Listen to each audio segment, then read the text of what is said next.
Welcome back. TDP బీజేపీల దశాబ్దాల మైత్రి బంధానికి బీటలు వారుతున్నాయా? ఇన్నాళ్లు లోలోపల సాగిన ప్రచ్ఛన్న యుద్ధం ముందు ముందు బహిర్గతం కానుందా? అధినేతల మాటల జోరు, కింది స్థాయి నేతల తీరు చెప్తోంది అదేనా? మరి అదే నిజమైతే కేంద్రం ఏం చేయబోతోంది? టీడీపీ అధినేత అనుసరించబోయే వ్యూహం ఏంటి? గత రెండేళ్లుగా రాష్ట్రంలో చోటు చేసుకుంటున్న పరిణామాలు రెండు పార్టీల మధ్య దూరానికి, వైరానికి కారణమవుతున్నాయి. ఇక టీడీపీలోకి భారీగా కొనసాగుతున్న వలసలు కూడా బీజేపీకి కంటగింపుగా మారి ఉండొచ్చన్న అభిప్రాయాలు వినిపిస్తున్నాయి. పచ్చకండువా కప్పుకున్న కొత్త నేతలంతా చంద్రబాబును పొగిడేస్తూ ఆ వెనకనే కేంద్రం నిధులివ్వాలంటూ రెండు చురకలేస్తున్నారు. ఇది కమలనాథులో కాస్తంత అసహనాన్ని రేపుతోందన్న విమర్శలున్నాయి. ఇక దీనికి తోడు రాష్ట్రంలో అమలవుతున్న ప్రభుత్వ పథకాల్లో ఏ ఒక్కదానికి బీజేపీ నేతల పేర్లు పెట్టకపోవడం కూడా కమలనాథుల అక్కసుకు కారణమవుతోంది.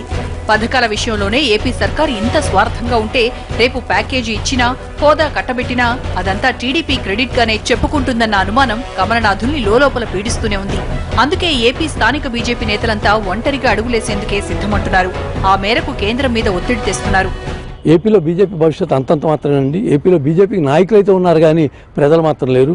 అంచేతన ఏంటంటే ఆ నాయకులు మాత్రం అడపా తిడుతూ వాళ్ళ శాపనార్థాలు మాత్రం పెడుతున్నారు. అందులో ముందున్నటువంటి వ్యక్తుల్లో సోమవీర్రాజు గారు ఒకరు. ఆయన ఊరికైనా అంకిల్ కారడి చెబుతూ ఈ బీజేపీకి ఇంత ప్రయత్నం చేసింది, ఇన్ని యూనివర్సిటీలు ఇచ్చింది, ఇన్ని కాలేజీలు ఇచ్చింది, ఇన్ని సంస్థలు స్థాపించిందని చెప్పారు. అవన్నీ చెప్పడం వరకే పరిమితమైన తప్ప అక్కడ ఏదైనటువంటి పురోగతి కనపట్టలేదు. అది వాస్తవం. డబ్బు అయితే శాంక్షన్ చేశారు కానీ రిలీజ్ మాత్రం చేయలేదు. కేంద్రం చిన్నచూపు చూడ్డాన్ని టీడీపీ కూడా తట్టుకోలేకపోతోంది. కమలనాథులు సభలు, సమావేశాల్లో ఏపీకి ఎడ్యుకేషన్ ఇన్స్టిట్యూట్లు ఇచ్చామంటూ డప్పు కొట్టుకోవడాన్ని సహించలేకపోతున్నారు. ఎందుకంటే ఈ సెంటర్లు ఇచ్చింది నిజమే కావచ్చు, కానీ వాటితో తక్షణ అభివృద్ధి ఫలితాలు సాధించలేం. రెండేళ్లుగా అర్ధాకలితో అలమటిస్తున్న రాష్ట్రానికి తక్షణం ఆదాయాన్ని, ఉపాధిని ఇచ్చే ప్రాజెక్టులు కావాలి. వాటి గురించి కేంద్రం పట్టించుకోవడం లేదన్న అక్కసుతో పాటు ఇచ్చింది పిసరంతే అయినా ఆపై దానికి కూడా లెక్కలు కూడా అడుగుతుండటంతో తెలుగు తమ్ముళ్లకు రగిలిపోతోంది. ఈ పరిణామాలన్నీ విశ్లేషిస్తే బీజేపీ, టీడీపీ సంబంధాల్లో మార్పులు స్పష్టంగా కనిపిస్తున్నాయి. అయితే ఇప్పటికీ ఇవేమీ బయటపడకపోయినా రాజ్యసభ ఎన్నికల నాటికి ఆ మారిన సమీకరణాలు పూర్తిగా బయటపడే అవకాశం ఉంది. అంటే ఇప్పటికీ ఎండలతో పాటు రెండు పార్టీల మధ్య విభేదాలు భగ్గుమంటున్నా అవి జూన్, జూలై నాటికి మారిన ఆ సరికొత్త సమీకరణాలు తెరపైకొస్తాయి. మొత్తంగా చెప్పాలంటే రాజ్యసభ ఎన్నికలు టీడీపీ, బీజేపీ మధ్య ఉన్న సంబంధాల అసలు వైనాన్ని బయటపెట్టే వేదికలు కానున్నాయి. ఒకవేళ ఏదైనా ఇది స్ట్రాటజీ కనుక అనుకున్నట్లయితే అది ఖచ్చితంగా వాళ్ళు పిల్లి మొగ్గలు వేసేటువంటి స్ట్రాటజీగా అవుతుంది తప్ప ఎటువంటి ఇది కాదు. ఒక కష్టంలో ఉన్నటువంటి ప్రజలను ఆదుకోలేనటువంటి స్ట్రాటజీ, అది ఏ స్ట్రాటజీ అయినా కరెక్ట్ స్ట్రాటజీ కాదు. కాబట్టి ఏ పార్టీ కూడా ఇంత దుర్మార్గమైనటువంటి స్ట్రాటజీ ప్లే చేయటం అనేటువంటిది ఇది వికృత క్రీడ అవుతుంది తప్ప సరైనటువంటి ఆలోచన కాదు. ఇప్పటి వరకు కేంద్రం చూపిస్తున్న వైఖరి మాత్రం రెండు పార్టీల మధ్య దూరాన్ని పెంచుతూనే వచ్చింది. అయితే రాష్ట్రంలో వైసీపీ నేతల చేరికతో క్రమేపీ టీడీపీ రాజకీయంగా బలపడుతోంది. అయితే ఇప్పుడున్న పరిస్థితుల్లో 2019 ఎన్నికల్లో బీజేపీ ఒంటరిగా బరిలోకి దిగడం కష్టమే. పోనీ టీడీపీ మాదిరిగా వైసీపీని ఆకర్షిద్దామనుకున్నా అది పొరపాటే అవుతుంది. ఎందుకంటే జగన్ బీజేపీలోకి వెళ్లడం పెద్ద సాహసమే. వైసీపీ మూలధనం ముస్లిం, మైనారిటీ ఓటు బ్యాంకే. ఒకవేళ తాను బీజేపీ వైపు చూస్తే వాళ్లంతా దూరమైపోతారన్న సంగతి జగన్ కి తెలియంది కాదు. 6 ఏళ్లుగా పెట్టని కోటలా ఉన్న ఆ ఓటు బ్యాంకును వదులుకునే ఆలోచన జగన్ చెయ్యరు. కాబట్టి ఇప్పటికిప్పుడు ఈ విషయంపై చర్చించడం కూడా అనవసరమే. అంటే ఏపీలో ఉన్న రెండు ప్రధాన పార్టీల్లో వైసీపీ, బీజేపీ వైపు వెళ్లే ప్రసక్తి లేదు. కాబట్టి బీజేపీ అల్టిమేట్ గా టీడీపీతోనే ఉండాల్సి వస్తుంది. ఈ విషయం కమలనాథులకు తెలియంది కాదు. అందుకని బీజేపీ తన బలాన్ని అతిగా అంచనా వేసుకుంటుంది. ఎన్నికలు దగ్గర పడిన తర్వాత కాళ్ళు చల్లబడి అప్పుడు మళ్ళీ అవగాహనకు రావచ్చునేమో.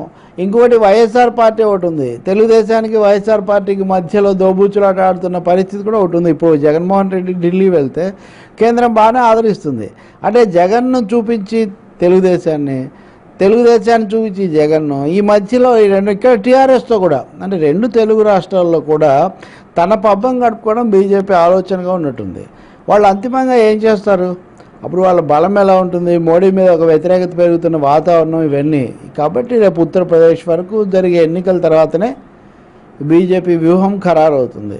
కాబట్టి తెగతెంపులు చేసుకోవడం లేదు ఉభయులు కూడా. ఒక మాట ఎక్కువ, ఒక మాట తక్కువ మాట్లాడుతూ ఒక నాటకం నడిపిస్తున్నారు.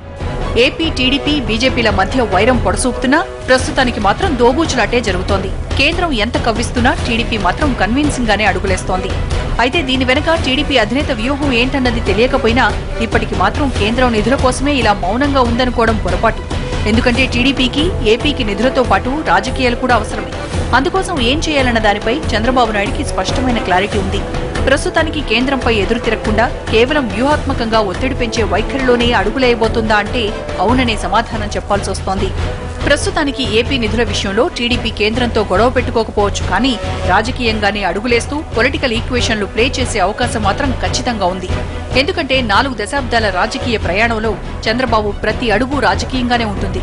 ప్రస్తుతానికి చంద్రబాబు వైఖరి చూస్తుంటే కేంద్రాన్ని నేరుగా నిలదీయకపోయినా పరోక్షంగా ఒత్తిడి పెంచేందుకు సిద్ధమవుతున్నారా అనిపిస్తోంది. ఇంకా ఉపేక్షిస్తూ ఉంటే కేంద్ర ప్రభుత్వంలో భాగస్వామి అయి ఉండి రాష్ట్రానికి మాత్రం ఏ ఉపయోగమూ ఉండదు. అయితే ఈ వ్యూహ ప్రతివ్యూహాలన్నీ ఎవరికి వారే ప్లే చేసుకుంటే పర్వాలేదు, కాదని ఒకరిపై ఒకరు ప్రయోగించుకుంటే మాత్రం 2019 సార్వత్రిక సమరంలో బీజేపీ టీడీపీ కలిసి నడవటం కష్టమనే చెప్పాలి. ఒకవేళ అదే బెటర్ అని ఇప్పటి నుంచే అడుగులేస్తే అసలుకి ఎసరొచ్చే ప్రమాదం కూడా లేకపోలేదు. మరి ఈ విషయంపై కమలనాథులు ఏం చేస్తారో, తెలుగు తమ్ముళ్లు ఎలా నడుచుకుంటారో, మోడీ వ్యూహం ఏంటో, చంద్రబాబు ప్రతి వ్యూహం ఏంటన్నది తెలియాలంటే రాజ్యసభ ఎన్నికల వరకు ఆగాల్సిందే.